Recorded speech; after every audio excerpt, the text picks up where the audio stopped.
Well, while we're excited for the win today, I want to start by giving a quick shout out to our amazing crowd. They showed up both nights. It's been a really, really successful year at home for us. So for us to be able to send it back to Washington is really exciting for us, but we couldn't have done it without our crowd. Finishing 18-3 at home this year allows for this opportunity, and for everybody that plays a part inside Mohican, the workers and the fan base, we can't thank you guys enough. And Connecticut truly showed out here in the playoffs and really showed up. So really, really happy that way. Huge win for us. Look forward to the questions. Weathered a difficult third quarter and was able to withstand that and gather ourselves and have a good enough fourth quarter to send this back to Washington. Curt, first question to your right in the front row. Curt, Howard Magdal, New York Times. John Paul had only 10 shots today, but it seemed like she was extremely involved. I know you've talked in terms of touches rather than shots. Take me through what your strategy was and how you felt like it was implemented tonight for her specifically. Yeah, we went stretches without her touching it, which was frustrating, but her activity never stopped. I thought she was really active around the glass, even when she wasn't touching. I thought she screened better tonight. And then we got her touches when we needed it in the fourth quarter to get a rim run after the amount of minutes that she plays and how much physicality she has to handle and go through. A big turnaround late. We got in the middle of the floor and got her more touches down the stretch. And I think it was really, really important since we went stretches at times without her getting touches. She's still so important. It's not always shot attempts. It's being able to get her in actions. Curt, last row to your right. Hey, Coach. Esteban Seals, WGBH News. Going back to your opening statements, last couple of years the Sun had been knocked out the first couple of rounds of the playoffs. Getting these deep runs into the playoffs, especially here at home, what has that meant for the team? Again, getting to play these crucial games at Mohegan. Yeah, that's 3 straight really successful regular seasons, but disappointed in those second round exits. Finishing the seasons at home with losses when you've been so good at home has been tough to swallow. But I credit our players. There was a lot of pressure from the campaign of Burn It Down to being really transparent and open dialogue since training camp that we wanted to take the next step. And the players handled that pressure, handled that honest talk out in the media that this team, this was the year that was circled, this was the year that we wanted to take that next step. So for them to get to this point, to go to a Game 5 in the championship series after those disappointment second round exits in this building, you saw a determined team that was not going to end their season in this building regardless of what everybody was saying. Mike, seated first row to your left. Hey, Coach. Doug Feinberg, DAP. A two-part question. For the fourth quarter after it was tied, I mean, it seemed like, not to mix metaphors, but a title fight with each team throwing punches with threes back and forth. And then it was the defense or just missed shots that sort of decided it in the last 2 minutes. Just what was your, on the side, watching that and feeling?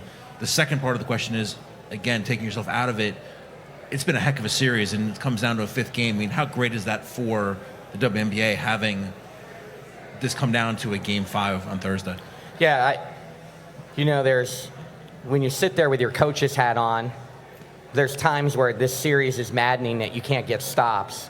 But from a fan perspective, for a league perspective, the amount of shots in pressure situations with how hard everybody's playing, it's got to be amazing TV and good for our league. Both teams in the fourth quarter were making big shots. We would make a three, they'd answer with a three. Ultimately, we made a few more plays down the stretch, got to the foul line tonight more than they did. Alyssa Thomas was the best foul shooter in the game. Sometimes crazy things happen in the playoffs. But again, first quarter, while they took the lead and ultimately, that first quarter really helped us and has been a big story in all 4 games.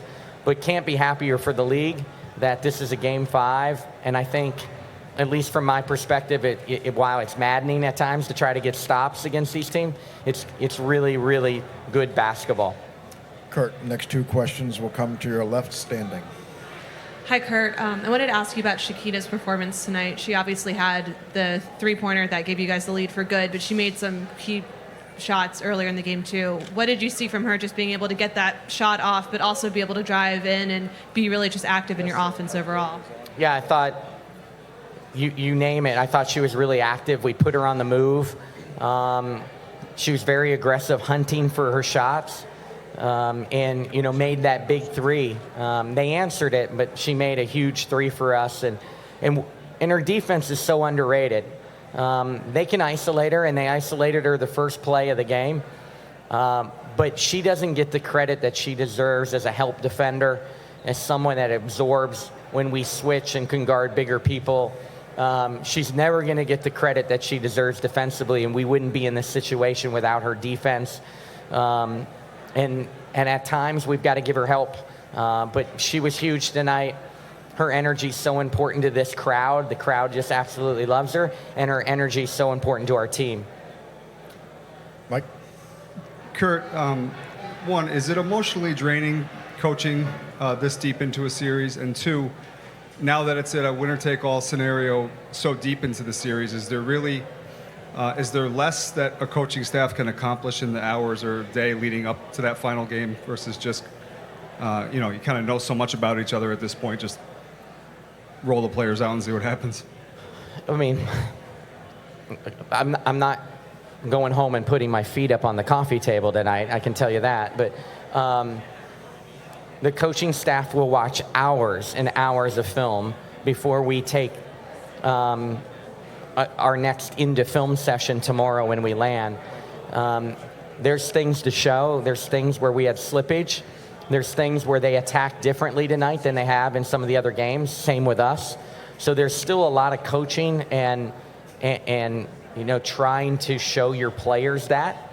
But ultimately, when the ball tips up on Thursday, it's going to be who stays true to themselves, who imposes their will on their style and their system, and who plays with more energy. But it is exhausting. I can't wait to have a few days off, but we're having the time of our life right now. Nothing better. You dream as a little kid, being in a deciding, final game, a Game 7, a Game 5 of a series to win a world championship. If you grew up a basketball fan, these are the moments that you dreamed of. Curt, last question, standing to your left. Curt, tonight early in the game, Alyssa seemed to be running the point more in transition than maybe in previous games. Am I imagining things, or was that a point of emphasis tonight? Because things really seemed to go a lot smoother offensively with her just driving down and kicking. Yeah, it changes our spacing. It changes our attack. We like, as she's initiating offense and some of the actions that it gets us in. You can't do that. They're too talented. They're too well coached to do anything for too long. But in stretches tonight with Alyssa starting the offense, we were really, really productive. Some of our most productive offense came with her running the offense. Curt, thank you. Thank you. To our media, our Connecticut players are here right away, and we